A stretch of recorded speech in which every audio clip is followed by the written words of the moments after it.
Man is rude to elderly lady on plane, meets her in his boss office next day.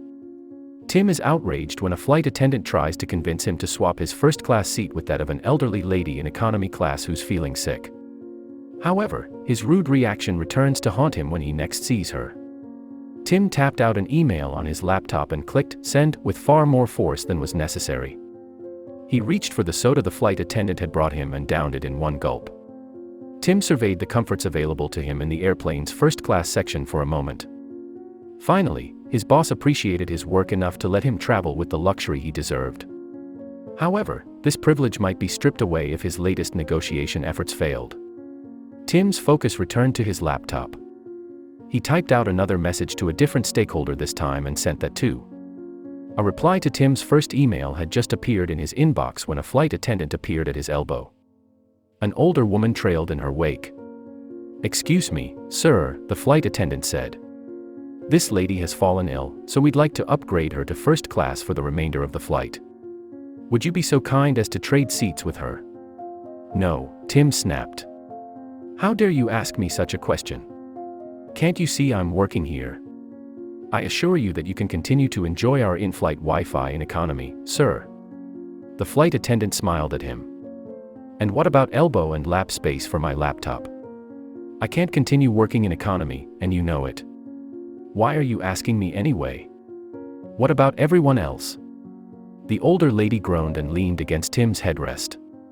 "Get away, you awful, old woman." Tim raised his hand to shove her away but then thought better of it. "I don't want your germs all over my seat. Go back to economy where you belong." The man across the aisle from Tim rose and offered the lady his elbow. "She can take my seat," the man said. He then glared at Tim. "Unlike some people, I know what it means to respect my elders." "Whatever." Tim turned back to his laptop. "Now if you all don't mind, I have work to get on with." Tim typed out emails for the remaining hour of the flight and took a call with one of the business partners. His nerves were frayed. He needed to pull off this deal and couldn't understand why their company's partners were so difficult. "Why can't they see how this will benefit them?" he muttered. When his flight landed in Minneapolis, Tim was shocked to see his boss, Carl, waiting. Had one of the partners contacted his boss directly to complain about the negotiations? A rush of panic set Tim's heart racing. Surely Carl hadn't come all this way to fire him. Tim was shuffling toward Carl when he saw the man rush forward to hug the sick, older lady from the flight. Tim stopped dead when he heard Carl calling her mom. Tim considered backing away and making a dash for the parking lot. After all, Carl was here for his mom, not because of Tim's failures. As he turned to leave, Carl made eye contact and waved to Tim. "Tim, come over here. I'd like you to meet my mother, Amanda." Tim edged closer. He started to smile, but Amanda was giving him a stern look.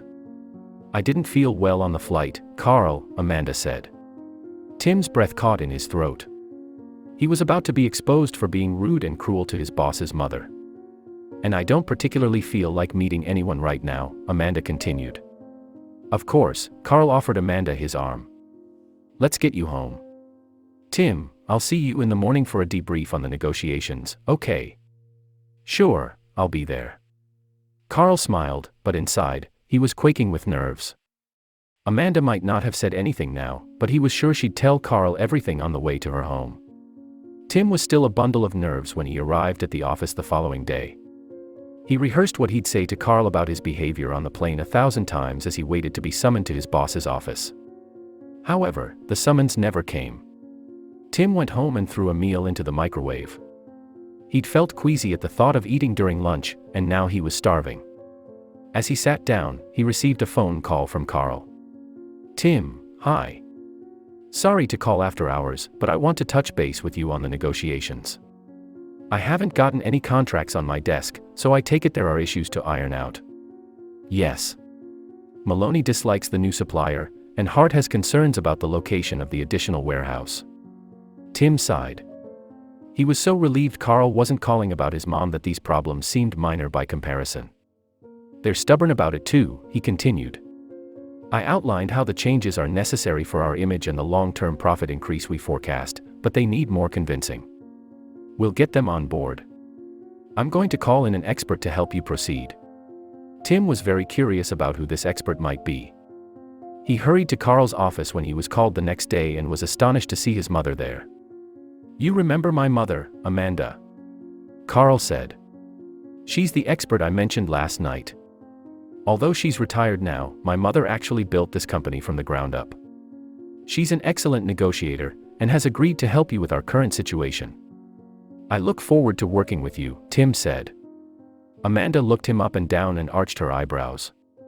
"Yes, I'm sure you do, Tim." At that moment, Tim realized why Amanda hadn't told Carl about his behavior on the plane and why she'd volunteered to help him. She intended to punish him herself for the way he'd acted. Maybe she even wanted to sabotage him. Amanda accompanied Tim to his office directly after the meeting. They walked in silence, which seemed ominous to Tim. When he pulled a chair for her to use while they worked, she accepted it with a demure thanks. "Let's get to work," Amanda said when Tim offered her a drink.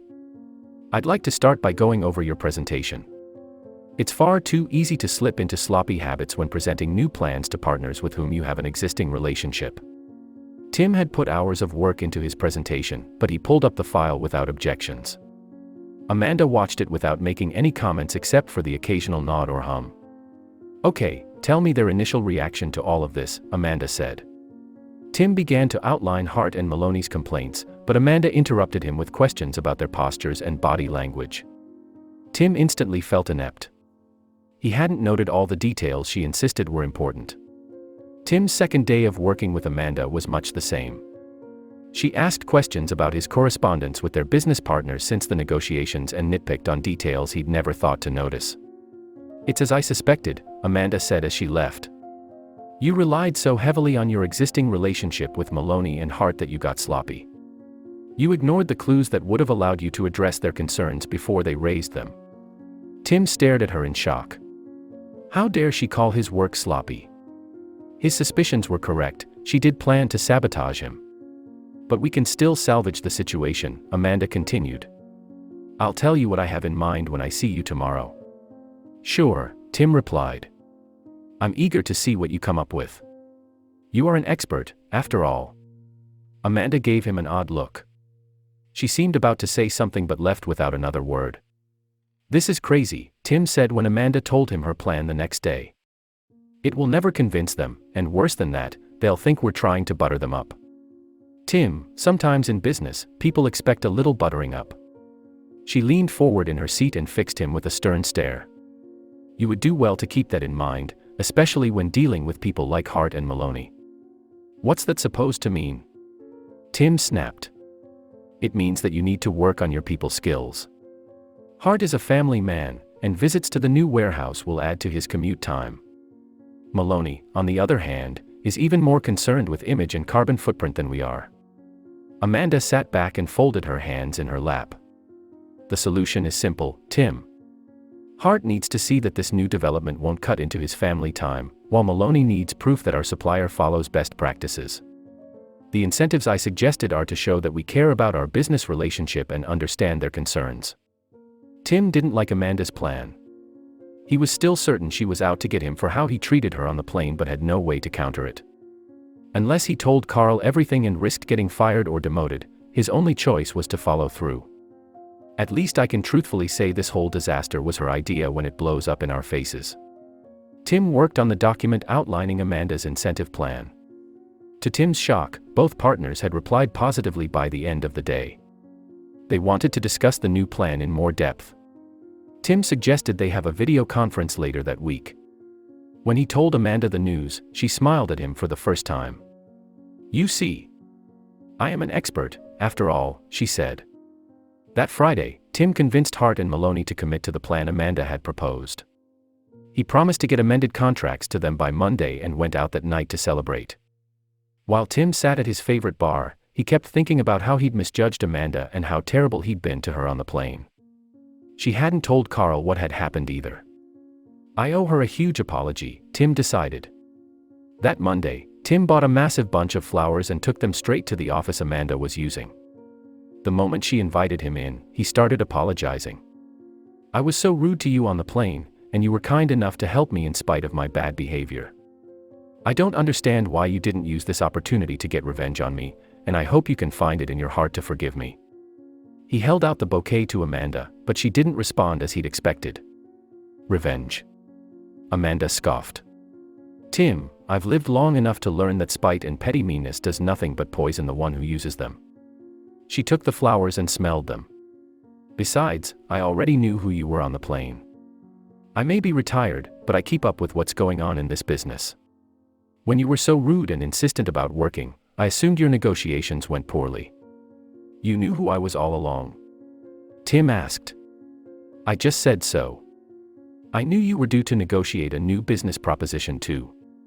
As Carl mentioned, I'm accustomed to dealing with partners and very familiar with all the complexities of those relationships."